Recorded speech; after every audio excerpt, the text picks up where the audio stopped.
আজকের ভিডিওটা একটু বড় হয়ে গিয়েছে কারণ আজকে কিন্তু রান্নাও দেখিয়েছি। দেখো, নিরামিষ রান্না করেছিলাম, লাউ দিয়ে মুগের ডাল আর আলু দিয়ে উচ্ছে ভাজা।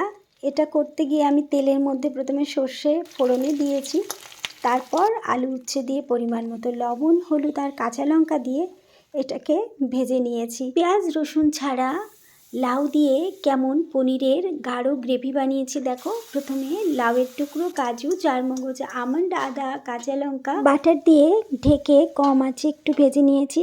তারপর পনির, গোটা গরম মশলা দিয়ে ঠান্ডা করে মিক্সিতে পেস্ট করে নিয়েছি। কড়াইটা একটু পরিষ্কার করে ধুয়ে তার মধ্যে সাদা তেল দিয়ে দিয়েছি, দিলাম আলুর টুকরো ভাজা হয়ে গেলে এটাকে তুলে নিচ্ছি আর এতেই দিয়ে দেব পনিরের টুকরো। এটাও একটুখানি ভেজেই তুলে নিচ্ছি। এরই মধ্যে একটুখানি গোটা জিরে দিয়ে দিচ্ছি। ফুটে উঠলে দিচ্ছি সেই মিক্সিতে বাটা মশলাটা, পরিমাণ মতো লবণ। এটা আগে থেকেই সিদ্ধ করা ছিল তাই বেশি সময়ের প্রয়োজন নেই। ভাজা আলুগুলো দিয়ে নাড়াচাড়া করে দইও একটুখানি মিক্সিতে ঘুরিয়ে দিয়ে দিয়েছি। এরপর দেখো একটু ঢাকা দিয়ে নিয়েছিলাম, দিয়ে দিচ্ছি হালকা গরম জল।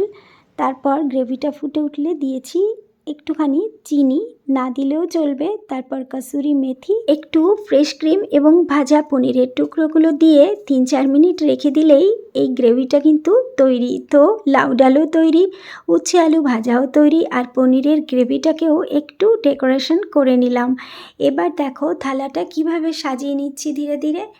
আজকের থালিতে প্রথমেই রেখেছি গরম ভাত, পাশে উচ্ছে আলু ভাজা, গাছের টাটকা লাউ আর মুগ ডাল দিয়ে লাউ ডাল, আর সেই নরম পনিরের লাউ গ্রেভিটা। রান্নাটা যত্ন করে করলে আর থালিটা যদি সুন্দর করে সাজিয়ে গুছিয়ে দেওয়া হয় তাহলে কিন্তু খাবারটা আরও তৃপ্তিদায়ক হয়ে ওঠে।